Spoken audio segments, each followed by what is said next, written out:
ஞானஜோதி சரணம் எம் குருபிரானே சரணம். ஞானஜோதி சரணம் எம் குருபிரானே சரணம். மனித கடவுளே உண்மை என் உயிரில் வைக்கிறேன். ஆற்றும் மரபணி கண்டு கண்டு அசைவை மறக்கிறேன். மனித கடவுளே உண்மை என் உயிரில் வைக்கிறேன். நல்ல உத்தமனுக்கு ஒரு பாட்டு போதும். எங்கள் அம்மா சொன்னாங்க, பயிராயிரங்கிற ஒரு பாட்டு இருக்கும், எடுத்துப்பார் அப்படின்னு. இந்த 3000 பாட்டுக்கும் மூலப்பாட்டு ஒரு பாட்டு இருக்கும். அந்த பாட்டில் இருந்தால் ஏனைய பாட்டு வரும். இந்த கருன்னு சொல்கிறது மொத்தத்தினுடைய கரு. அந்த கரு எங்கே இருக்குதுன்னா ஒரு பாட்டில் இருக்கும். அதுக்கு தான் பேர் பயிர் ஆயிரம். பின்னாடி அட்டையில் திருமந்திரத்தில் எழுதியிருக்கேன். அதில் தான் சொல்கிறார், உள்ளம் பெருங்கோயில் ஊனுடம்பு சிவாலயம், வள்ளல் பிரானுக்கு வாய்வே கோபுரவாசல், தெல்ல தெளிந்தாருக்கு சிவனும் சிவலிங்கம். எப்படி சொல்கிறாரு பார். உள்ளம் பெருங்கோயில்டா. உள்ளம் எப்படி இருக்கும்? கோயிலை நீ எப்படி கொண்டாடுவ? கோயில் எப்படி சுத்தமாக வச்சுருப்ப? அந்த மாதிரி உங்கள் உள்ளத்தை சுத்தமாக வச்சுருக்கணும்னு சொல்கிறார் திருமூலர். சாமி, வாழ்க்கையில் பொய்யே சொல்லாமல் யாரையும் ஏமாற்றாமல் உள்ளத்தை கருவறை விமர்ச்சிருந்தா அதான் சாமி சிவ வாழ்க்கை. சிவபெருமானே அங்கே தான் இருக்கிறார். எம்பரான் குடியிருக்கிற இடம் அதான் சொல்கிறார். அப்படிப்பட்ட அந்த உள்ளம் பெரும் கோயிலாக இருக்குன்னா நீ உத்தமனாக இருக்கணும். இறைவன் கண்ணு முன்ன இறைவனே அவர் தான் சாமி. இறைவன்லாம் நீ பார்க்க தேவையில்லை, உள்ளேயே இருக்கிறார். அவர் தன்னுள்ளே இருக்கார். நம்ம எல்லாமே சிவபெருமான் தான். அவரை நம்ம ஒரு நாள் கூட தேடி பார்க்கல. அவர் தேடி போகிற விஷயம் உத்தமனாக இருந்தாவே அவர் வாழ்க்கை அதுதான். அப்போ நீ சிவனாகவே ஆயிடலாம். உள்ளிருந்து கண்டு விட்டால் ஒரு மாட்டை உத்தமன் உற்று நோக்கி விட்டால் தெல்ல தெளிந்த சீவனும் சிவலிங்கமாகுமேனார். ஜீவன் என்ன ஆகும்? இந்த ஜீவன் சிவலிங்கமாக இருக்குமா? எல்லாமே அவர் தான். நீ சாப்பிட்ற எல்லா பொருளும் ஒரு படைப்பு. அவருக்கு நெய்வேத்தியம் பண்ணுறோம்ல, அவருக்கு நெய்வேத்தியம் பண்ணுற எல்லா பொருளுமே அவர் தான். அரிசி எடுத்து பாருங்கள், லிங்க ரூபமாக தான் இருக்கும். ஒரு வாழைப்பழத்தை எடுத்து நிறுத்தி பாருங்கள், லிங்க ரூபமாக இருக்கும். ஒரு மொச்சக்கொட்டை எடுத்து பாருங்கள், லிங்க ரூபமாக இருக்கும். ஒரு ஆப்பிள் எடுத்து பாருங்கள், அப்படியே வச்சு கும்பிடலாம், லிங்கமாக இருக்கும். உணவு எல்லாமே என்னவா இருக்குது? ஆமாம். பூசிப்பது முன்பது முன்னருளாலே உன்னை உண்டே உயிர் 1000 ஆண்டு வளர்த்தேன். உன்னை சாப்பிட்டு எத்தனை வருஷம் வளர்த்த? 1000 ஆண்டு. யாரதை சாப்பிட்டு? எம்பிரான பூசித்தேன் சிவனும் நானானேன் என்று ஆண்டவ தாண்டம் ஆடினேன். ஆனந்த தாண்டவம். எப்போ ஆடுறது? எப்போ நீ உணர்றது? எப்போ அவரு தான் நீ பார்க்கறது? எல்லாமே அவரு தான். பரம்பொருள் எல்லாம் அவர் தான். சாப்பிட்றது அவர் தான். சாப்பிட்ற எல்லா பொருளும் அவர் மாதிரி தான் இருக்கார். லிங்கம் மாதிரி தானே இருக்குது. லிங்கம் இல்லாத அருரூபமான பொருள் என்ன சொல்லுங்கள் பார்க்கலாம். அதுக்கு கோணம் கிடையாது. அவர் உண்ற உணவும் அவருக்கு படைத்த நெய்வேத்தியமும் அவரே. நம்ம உணவு எடுத்துக்கிட்டு தான் அதுவே. நம்ம ஆனந்தமாக இருக்கிறதும் அவரே. எல்லாமே அவரே. அவரை பார்க்க பணம் தேவையில்லை உலகத்தில். நல்ல குரு மட்டும். நல்ல குரு தான் அந்த விஷயத்தை சொல்கிறார். அதே சொல்கிறார், உள்ளம் பெரும் கோயில்னார். நீங்கள் அந்த உள்ளத்தை எப்படி வச்சுக்கணும்? கோயில் எப்படி சுத்தமாக வச்சுருப்போம்? எல்லா குப்பையும் அங்கே போட்டு வச்சுருப்போம். அப்பப்போ குப்பையை தூக்கி வெளியே போடுவோம். அழகாக இருக்கும் அந்த கோயில், புனிதமாக இருக்கும், வாசனையாக இருக்கும், அடுத்தவங்களுக்கு எல்லாமே பயன்பெறும், எல்லாத்துக்கும் காட்சியாக இருக்கும்.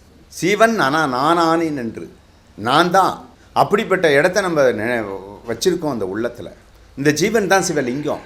உத்தமன் உள்ளிருக்கான் என்று ஓம்புக. இது என்னது? நான் யாரெல்லாம் இதெல்லாம் சொல்லுது, நானாக சொன்னது. உண்மையிலே அதான் உண்மை. உத்தமன் உள்ளிருக்கான்னு என்னைக்கு உணர்றியோ அப்போ தான் மெய்ஞான விட்டுடைய முதல் சாவி இந்த பூமிக்கு. நீங்கள் ஒன்றும் தவம் பண்ண வேணாம், நீங்கள் ஒன்றும் வாசியோகம் பண்ண வேணாம், நீங்கள் எந்த தவமுமே பண்ண வேணாம் அப்படிங்கிறார் எம்பிரான். போன உச்சம் ஒன்றோ பொற்சொன்னத்தில் சொல்லுவார். கையை எடுத்து கும்புறத்துக்கு என்ன கையா நமக்கு இல்லை, ஊனமா உச்சமா? எப்படி அழகாக கேட்குறார். அவரை நினைக்கிறதுக்கு நல்ல மனம் இல்லை. அப்போ மனக்குறையா ஊனமா உச்சமானு கேட்குறார். அதான் சொல்கிறார், கோன் கடல் விழுகம்பார். இந்த கடல் என்ன வருது? கை இல்லையே, கும்பிடலையா அவரை பார்த்து? தொழுலியா? அப்போ உண்பதும் உண்ணுவதும் அவரே. அவருக்கு தான் எல்லாம் படைச்சிக்கிறோம். அப்படி உண்ற பொருள் அது வேறையாக இருந்தால் அது அறுகோணத்தில் இருக்கும். என்ன கோணம்? அப்படி தான் இருக்குது. இன்ன கோணம்னே அதை சொல்ல முடியாது. அப்படிப்பட்ட உணவு இல்லடா உனக்கு இல்லை, நம்ம சாப்பிடக்கூடாதுங்கிறார். அது எந்த உணவாக கூட இருக்கட்டும், அவரை மட்டும்தான் சாப்பிடணும். அவரோட மட்டும்தான் ஜீவன் ஜீவிக்கணும். அவரோட மட்டும்தான் வாழணும். அவரும் நீயும் என்னைக்கு. அதான் சொல்கிறார், உள்ளம் பெருங்கோயில் ஓரடி போது சாமி, ஒரே ஒரு அடி சாமி. அதில் அத்தனை 6 அடி. எத்தனை அடி? 6 அடி. ஒரு அடி போதும். உத்தமனுக்கு ஒரே ஒரு அடி போதும். அந்த ஒரு அடிப்படி வாழ்ந்தாவே இந்த தேகம் ஞானம் அடையலாம். அவர் அங்கே தான் இருக்கிறார். நான் என்றவன் இறைவனே, நான் தான். நீ என்னைக்கு அவனை உணர்றது? உணர்தல் உணர்தல் உணர்தல் உணர்றதாங்க. இவ்வளோதான் சப்ஜெக்ட் முடிஞ்சு போச்சு. நம்மளை இந்த அதை ஒரு உணராமல் இருக்கிறதுக்கு ஆசைகள் தான் முதல் காரணமாகுது. வெளிப்புற ஆசைகள். இந்த காசு வேணும், இந்த வீடு வேணும், அந்த மண் வேணும், மனை வேணும், அது வேணும், இது வேணும், எல்லாம் தேடி போயிட்டுருக்கோம். அது முற்றே பெறாது பூமியில். யாருக்கும் போதுன்னு சொல்லாது. இன்னும் நிறையா அந்த மனம் கேட்டுகிட்டே இருக்கும். அதான் ஆசைங்கிறார். இதைத்தான் கௌதம புத்தர் அழகாக சொல்லுவார், அழிவுக்கு காரணம் ஆசைகள் தான் காரணம் அப்படின்னு. ஆசைகளால் மட்டும்தான் மனிதன் அழிவு கொள்வான். நம்ம முற்று பெற்றுன்னு வச்சுக்கோங்க, அது அதோட நின்றுடும். போதும்பா. அப்போ முற்று பெறாது இது ஆசை. அந்த ஆசையால் தான் இத்தனை அழிவுக்கு இத்தனை காரணங்கள். உலகம் உருவாகி போய் நம்ம இந்த வேலையை செஞ்சு இத்தனை கட்டுமானம் பண்ணி இது சொல்லுவாங்க. இந்த ஆசைப்படலைன்னா இதெல்லாம் வருமா? நீ எதை சம்பாரித்து எது பண்ணாலுமே துன்பம் தான் அதில் எழுதியிருக்கு. போதுமா? பச்சையாக சொன்னால் துன்பம்னு தான் எழுதியிருக்கு அந்த டாபிக்கில். நான் பார்த்ததை மட்டும் சொல்கிறேன். அந்த உலகத்தில் இந்த துன்பம்னு தான் எழுது. எல்லா பொருளும் துன்பம் தான் தரும். நீ எல்லாம் எதெல்லாம் அனுபவிச்சு அதெல்லாம் ஒரு நாள் என்ன பண்ணும்? கண்ணீர் சிந்தி தான் ஆகணும். வழியே இல்லை. அது எல்லாத்துக்கும் பொதுவான ஒன்று தான். அப்போ இப்படி இருக்க இந்த உலக வாழ்க்கையில் நம்ம எப்படி வாழணும் அப்படின்னா, ஆசைகளை படிப்படியாக என்ன பண்ணுறோம்? குறைச்சிக்கணும் சாமி. போதும். கள்ளம் கண்டார் கள்ளம் விரைத்தார் கள்ளம் அறுப்பாரே. கள்ளம் விதைச்சவன் எதை அறுத்தாகணும்? கள்ளத்தை தான் சாமி அறுத்தாகணும். நல்லதை ஒரு நாளும் அறுக்கவே முடியாது. கண்டத காட்சி எல்லாம் கள்ளமே. கண்ட காட்சி கள்ளம், செஞ்சது கள்ளம், அறுத்தது கள்ளம், வினையனைத்தும் ஜனித்த காயம் கள்ளம், பிறந்தது குற்றம், அந்த பாவ பிறப்புக்கு பிறந்த பிள்ளைங்களும் கள்ளமே விளைக்கும். கள்ளம்தான் விதையாக மாறும். அப்போ உனக்கு நல்ல பிள்ளைங்க பிறக்கணும்னா நீ என்ன பண்ணணும்? கள்ளமில்லாத வாழ்வும் தெல்ல தெளிந்த சீவனும் சிவலிங்கமான மனமும் ஒன்று கூடி என்னைக்கு மனித பிறப்பு வாழுதோ அதுதான் பக்தியின் முதல் அடி. இதுதாங்க பக்தி. கள்ளம் இல்லாத வாழ்கிறது தவ வாழ்க்கை. உண்மையாக இருக்கிறது தவ வாழ்க்கை. இறைவன் அதுதான் பக்திக்கு முதல் படியே கள்ளமில்லாத வாழ்கிறது. கள்ளமில்லாத வாழ்கிறதுக்கு அதில் ஒரு 12 சீர் இருக்குது. அதுபடி வாழ்ந்தாவே வள்ளுவெருமான் அழகாக சொல்கிறார். அதாங்க இறைநிலை. இறைவனே அவர் தான். அவர் வேறு ஒன்றும் பண்ண வேண்டிய அவசியம் இல்லை சாமி. தவம் பண்ண தேவையில்லை, ஒன்றும் பண்ண தேவையில்லை, எதுவுமே பண்ண வேணாம். நீ கம்முன்னு இருந்தீனாவே போதும். இந்த மாதிரி இருந்தீனாவே ஜோதி ஆகலாம். போதுங்களா? அவர் எவ்வளவோ ஜோதி சொல்லுவார் எம்பிரான். வள்ளல் பெருமான் சொல்கிறார் அப்படின்னு. அவர் எம்பிரானை பார்த்ததை சொல்கிறார். இப்படியெல்லாம் அந்த ஜோதியை பார்த்தேன் அப்படிங்கிறார். ஞானம் என்றால் அறிவு. ஆகாயத்தில் வெட்ட வெளியை பார்க்குறார் வானத்தை. ஏம ஜோதிம்பார். ஏமம் கூட ஜோதியாக இருப்பாராம். உனக்கு புரிஞ்சுக்கிட்டீங்களா? அழகாக சொல்லிட்டு முடிச்சிட்டார். யார்? யமன் உனக்கு பூஜித்து ஜோதியாக அருள் கொடுப்பாராம். அப்போ நீ அந்த வாழ்க்கை எப்படி வாழ்ந்துருக்கணும்? யமனே ஜோதி ஆகிற இடம் இந்த இடம். அப்போ அறம் பொருள் இன்பம் இவ்வளோதான். இந்த 3 டாபிக் யார் ஒருத்தர் கையில் கரெக்டாக வச்சுருக்காங்களோ அவங்க எதுவுமே பண்ண வேணாம். யமபிரானும் ஜோதியாக காட்சி திருப்பார். அடுக்கடுக்கான அண்டங்களும் ஜோதியாக இருக்கும். ஞானம் என்ற ஜோதி வந்த பின்னாடி எல்லா ஜோதியும் உள்ளே இருக்குது. அப்படிப்பட்ட ஜோதி தான் மனித வாழ்க்கை. இறைவன் ஜோதி வடிவானவன், எங்கும் வீசித்திருப்பான். அந்த ஜோதி தானே வெளிச்சம் தானே. அந்த வெளிச்சம் வெட்ட வெளி எங்கே இருக்குது? எல்லா இடத்துலையும் தான் இருக்குது. இறைவன் ஜோதியானவன், இறைவன் ஜோதியானவன் வள்ளல் பெருமான் சொல்கிறார். எல்லாரும் சொல்கிறாங்க. இறைவனை அரிச்சு நம்ம பார்த்துருக்கோமா? இல்லை. எல்லாம் என்னத்தை சொல்கிறாங்க? ஒளி வடிவானவன். நீ வெளிச்சமாக இருக்கணும்னு தான். இருட்டில் பிறந்து வெளிச்சத்துக்கான முயற்சி பண்ணுற பிறப்பு நம்மளதெல்லாம். இன்றைக்கி உட்காந்து கேட்குறவங்கெல்லாம் இருட்டில் பிறந்துட்டோம். பிறந்தது படிக்காத அப்பா அம்மா, ஞானம் இல்லாத அப்பா அம்மாவுக்கு நம்ம பிறந்திருந்தாலும் இந்த வெளிச்சம் இறைவனை நோக்கி பயணம் பண்ணுறோம். நல்லா புரிஞ்சுக்கங்க. சில பேர் வெளிச்சத்தில் பிறந்து வெளிச்சத்திலே போவாங்க. அப்பா சாமி அவங்க சாமி விவேகானந்தர் மாதிரியும், பரமஹம்சர் மாதிரி, ரமண மகரிஷி மாதிரி, மகா பெரியவர் மாதிரி, அம்மினியம்மாள் மாதிரி யாரார உதாரணம் காட்டிருக்கேன் பாரு. இவங்கெல்லாம் ஜோதியாக, வள்ளல் பெருமான் அவரெல்லாம் ஜோதியாகவே பிறந்து ஜோதியாகவே போயிட்டார். அப்படிப்பட்ட இந்த உலக வாழ்க்கையில் சில பேர் இருட்டில் பிறந்து இருட்டிலே போயிடுவாங்க. நீங்கள் இருட்டில் பிறந்து இருட்டில் போகிறதுக்கா பிறப்பு? அந்த பிறப்பு ஆவாத பிறப்பு, ஊன பிறப்புங்கிறார் வள்ளல் பெருமான். 5 பஞ்சபூதமும் ஊனமானவன் தாண்டா இருட்டில் பிறந்து இருட்டுக்கே போயிடுவான். இப்படி தான் 3 விதமான மனித பிறப்பு. வெளிச்சத்தில் பிறந்து வெளிச்சத்துக்கே போகிறது ஒரு பிறப்பு, மகான்கள் மாதிரி. இருட்டில் பிறந்த நம்மெல்லாம் இருட்டில் பிறந்ததான் நானும் சேர்த்துக்கிறேன், உங்களோட தான் இருக்கேன்.